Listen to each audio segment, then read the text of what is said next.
우리가 많이 들었던 논어의 위정편 제4장에 이런 글귀가 있습니다. 자왈 12오이 지우학하고 31입하고 42 부록하고 52 지천명하고 62 이순하고 72 종심소욕 불유구라.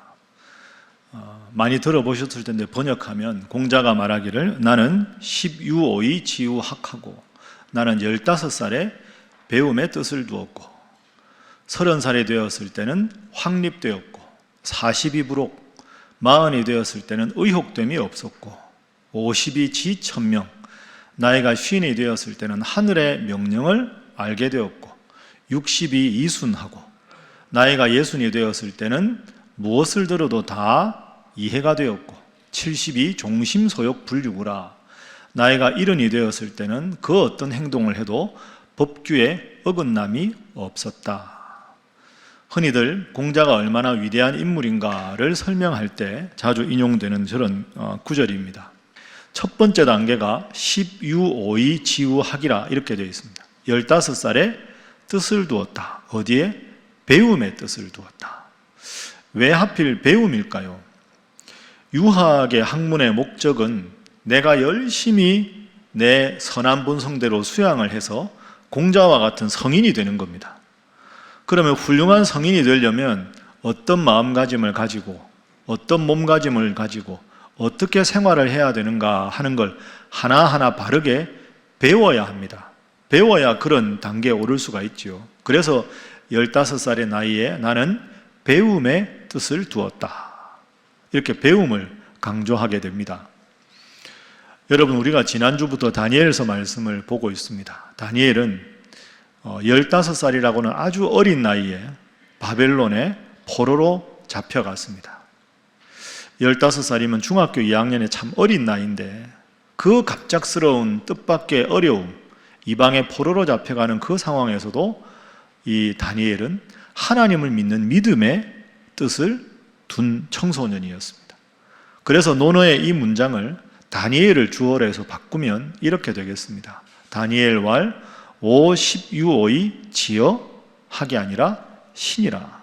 나는 비록 15살에 저 이방 바벨론 제국의 포로로 잡혀갔으나 나는 15살에 믿음의 뜻을 두었다. 나는 하나님을 잘 믿기로 결단했다.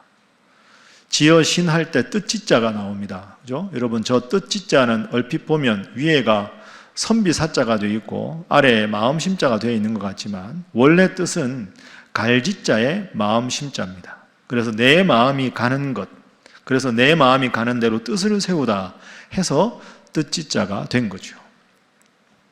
여러분, 이게 사실 생각하면 우리에게 큰 도전입니다. 15살에 하나님을 잘 믿는 것에 내 인생의 뜻을 정했다. 외람되지만 제가 여러분들 지금 뵈니까 15세 이하가 되신 분이 안 계십니다. 여러분은 어떠십니까? 나는 하나님을 믿는데 뜻을 두었다 하는 고백이 여러분도 당당하게 지금 그 고백을 하고 있으십니까? 과연 다니엘과 같은 이런 순수한 하나님을 향한 믿음이 내 속에 있는가? 우리가 이 질문을 깊이 물을 수 있어야 합니다.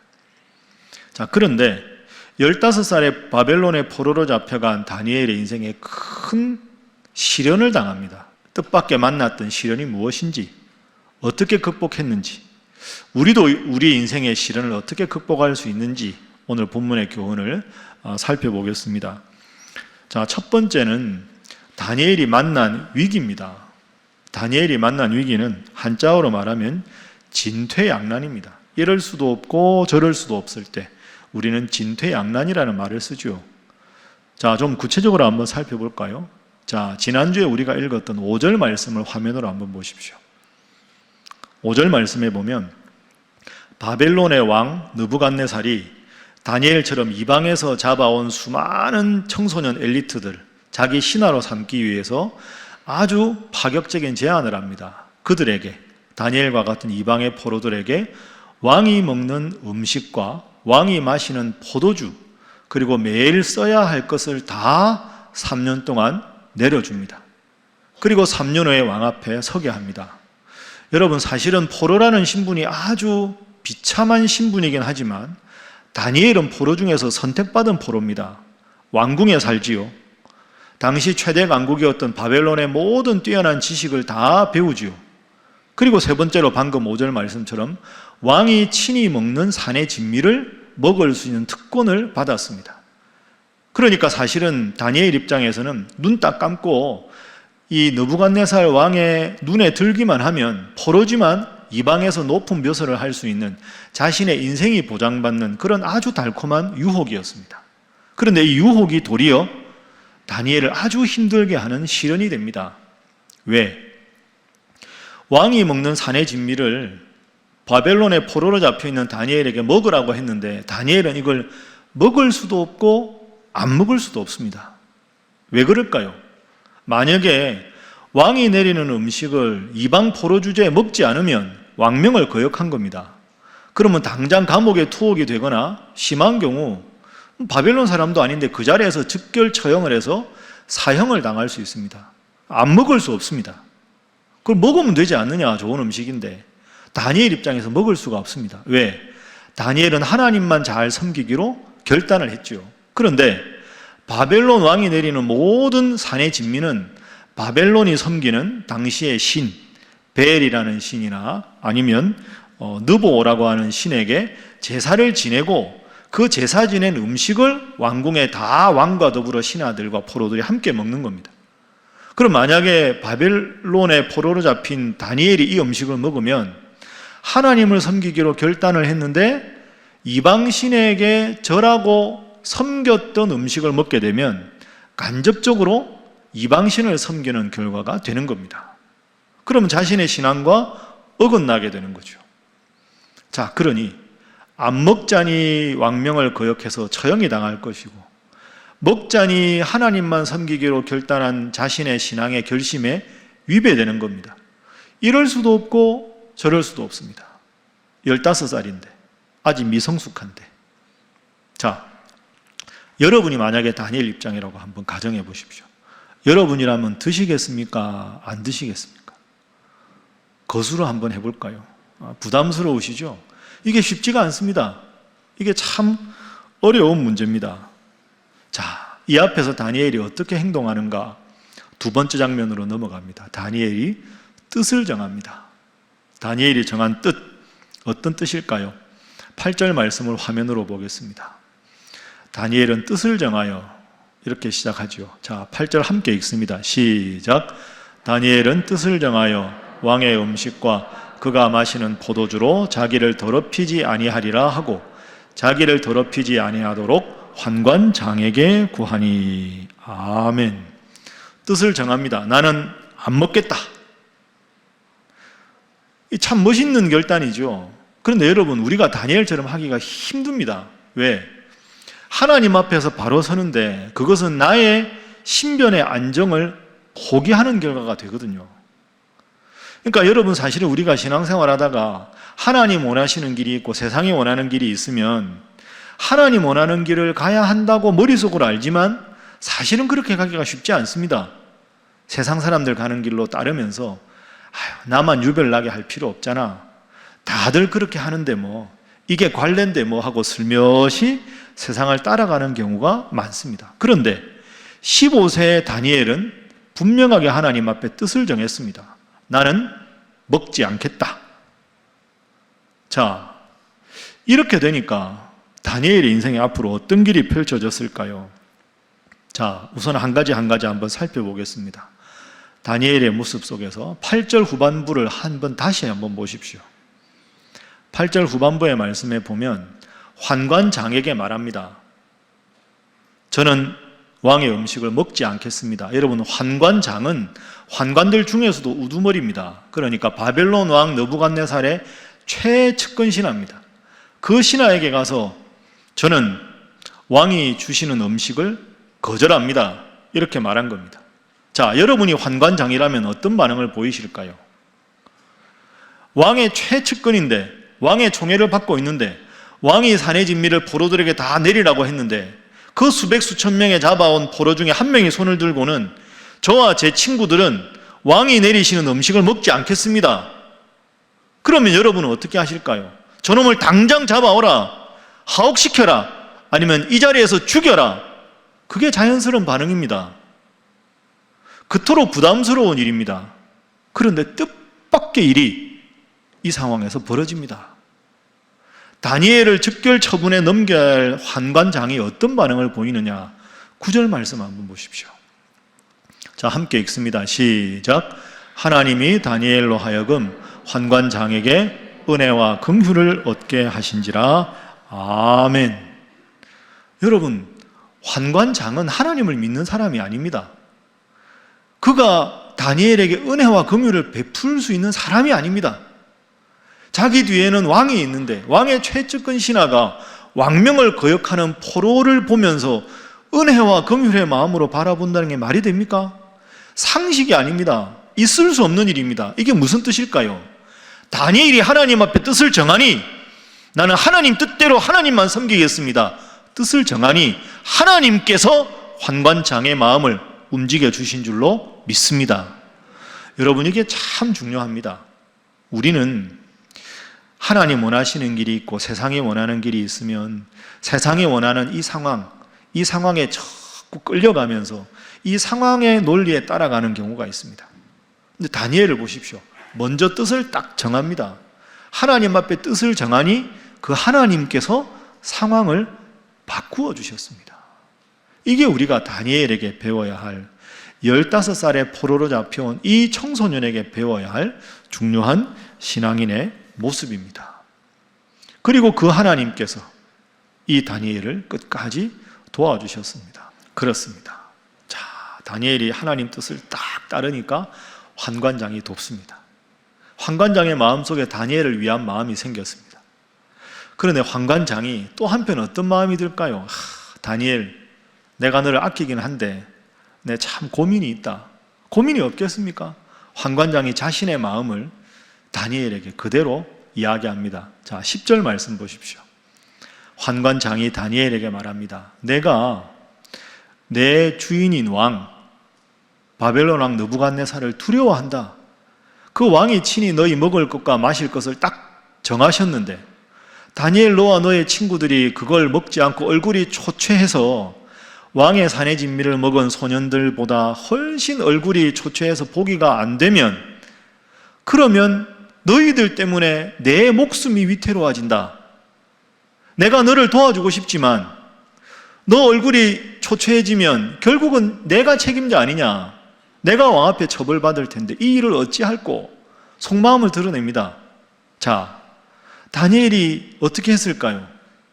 이분 입장이 충분히 이해가 되지 않습니까? 참 다니엘이 지혜로운 사람입니다. 11절 봅니다. 환관장이 다니엘과 하나냐와 미사엘과 아사랴, 다니엘의 세 친구들이지요, 감독하게 한 자, 그러니까 환관장은 전체를 관리하는 사람, 그 밑에 다니엘과 세 친구를 감독하는 감독관이 환관장의 부하로 있었다는 겁니다. 그 감독관에게 다니엘이 말합니다. 자, 12절 13절 보십시오.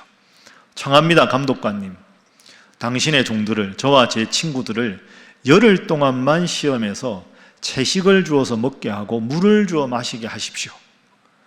열흘 후에 당신 앞에서 채식만한 우리 얼굴과 왕의 산의 진미를 먹은 다른 소년들의 얼굴을 비교해봐서 당신이 보는 대로 우리 얼굴이 초췌하면 그때 가서 왕의 음식을 먹겠습니다. 이렇게 이야기합니다.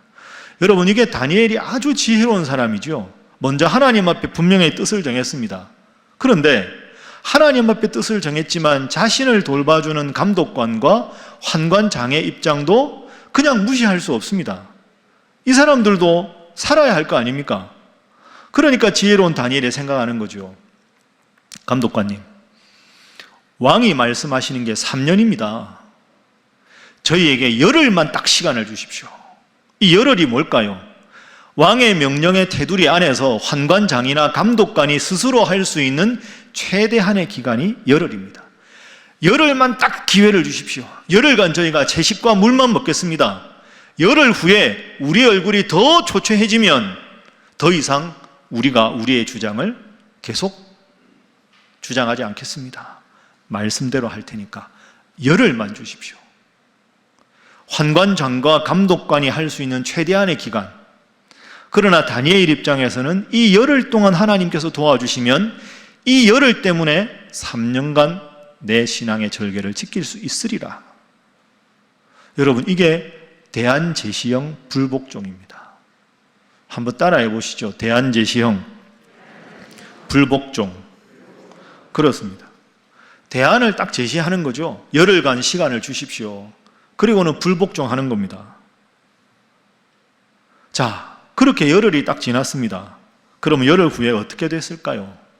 자, 결과 한번 보죠. 15절 말씀입니다.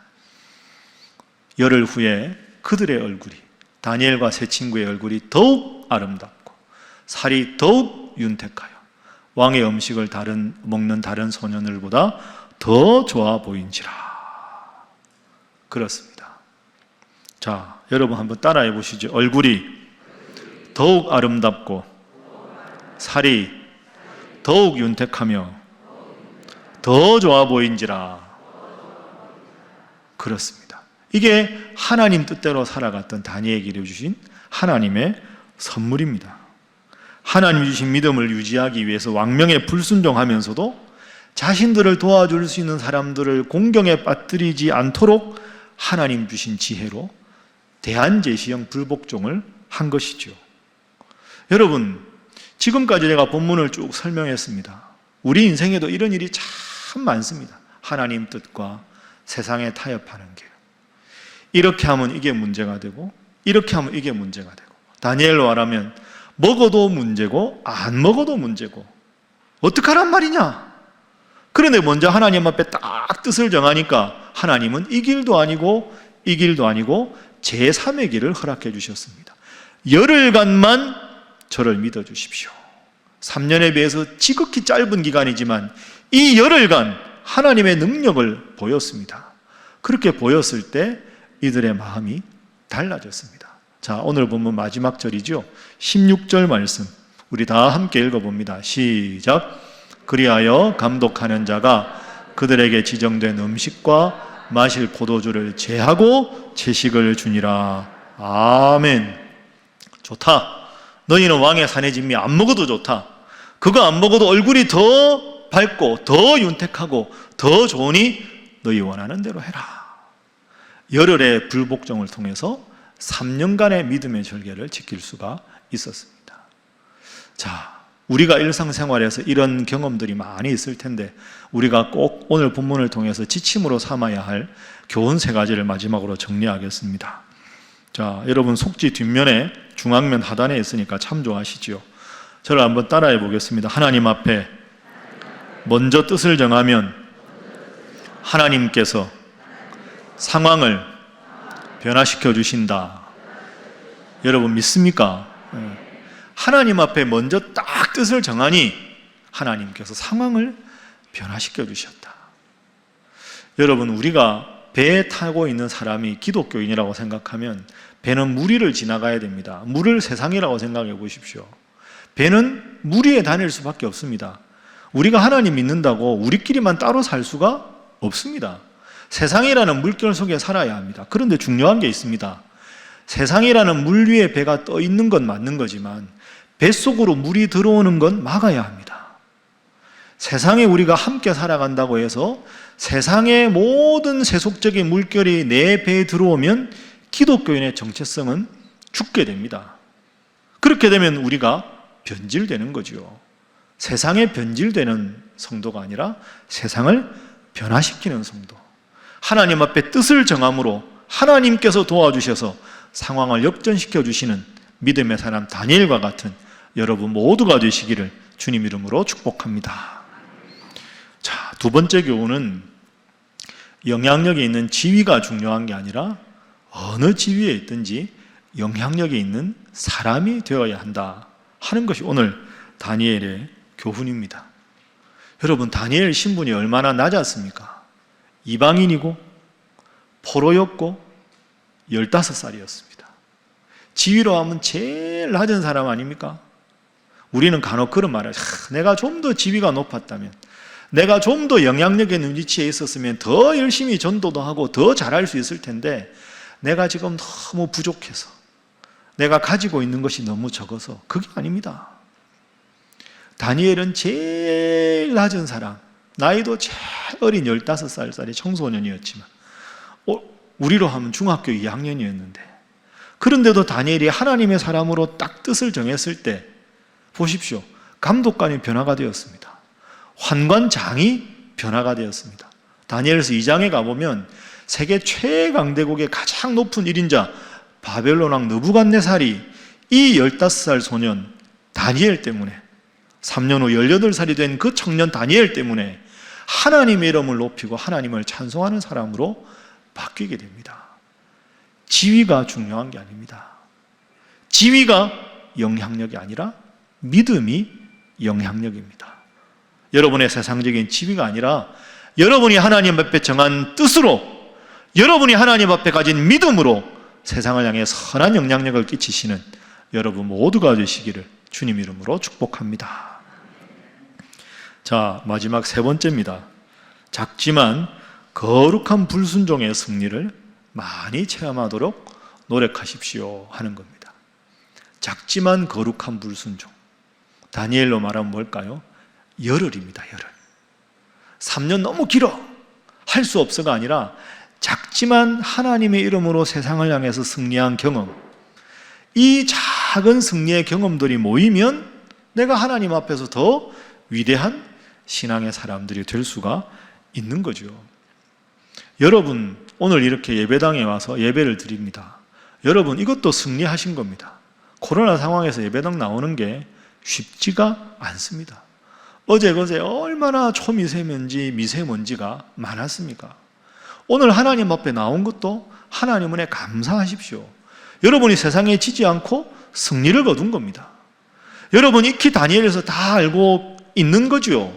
그런데 오늘 다시 다니엘에서 보니 이 다니엘의 지혜가 얼마나 출중한지 다시 한번 깨닫게 된 것 아닙니까? 이것에 대해서도 하나님께 감사하십시오. 하나님 여러분의 영적인 승리를 주신 줄로 믿습니다. 예배당 끝나고 돌아가면 크지 않아도 내가 누울 수 있는 집이 있는 것에 감사하십시오. 그렇게 생각하면 건강 주신 것도 감사하고, 예배 드릴 수 있는 것도 감사하고, 돌아가 누울 수 있고 쉴 수 있는 집이 있는 것도 감사하고, 이 죄악 많은 세상에서 하나님 믿고 살아가는 것도 감사한 일 아닙니까? 이런 작지만 하나님 은혜 감사하는 마음으로 살아가십시오. 그런 여러분의 모습이 있을 때 여러분의 이런 모습이 여러분의 자녀들에게 그대로 전수가 되는 거죠. 여러분 지금 가정의 달입니다. 여러분의 자녀들도 인생을 살아가면서 작지만 하나님의 은혜, 하나님 주신 승리를 고백하며 살아가게 해 주십시오. 나는 내가 내 아들이라서, 내 딸이라서 너무 고맙다. 하나님 믿는 자녀라면 요즘 같은 세상에 하나님 잘 믿어서 내가 너무너무 고맙다. 앞으로도 하나님 잘 믿고 살아갈 줄 믿고 내가 기도한다. 건강하게 자라주어 너무 고맙다. 하나하나 그 여러분의 자녀들과 자손들로 하여금 내가 지금 서 있는 것이 다 하나님 은혜구나. 그렇게 고백하고 살아가십시오. 사실은 늘 다니엘서를 주해하는 학자들이 궁금해하는 게 있습니다. 15세 이전에 다니엘이 안 나오잖아요. 여러분 생각해 보십시오. 다니엘서는 다니엘이 15살에 포로로 잡혀갔을 때부터입니다. 어떻게 다니엘이 이렇게 훌륭한 믿음을 가졌을까? 모두의 결론은 하나입니다. 본문에는 안 나오지만 15세 이전에 부모님을 통해서 철저하게 신앙의 교육을 받은 아이였다, 다니엘이. 그러니 이방의 포로로 잡혀가도 그 서슬퍼런 느부갓네살 왕의 앞에서도 주눅들지 않고 하나님 이름을 외칠 수가 있었던 거죠. 여러분 하루아침에 되는 게 아닙니다. 여러분이 하나님 앞에서 은혜를 고백하고 그 은혜의 고백이 여러분의 자녀들에게 계속 이어지면 여러분의 자녀가, 여러분의 자손이 다니엘처럼 훌륭한 믿음의 사람이 될 수 있을 줄로 믿습니다. 그렇게 될 수 있도록 먼저 믿음의 모범을 보이시는 여러분 모두가 되시기를 주님 이름으로 축복합니다.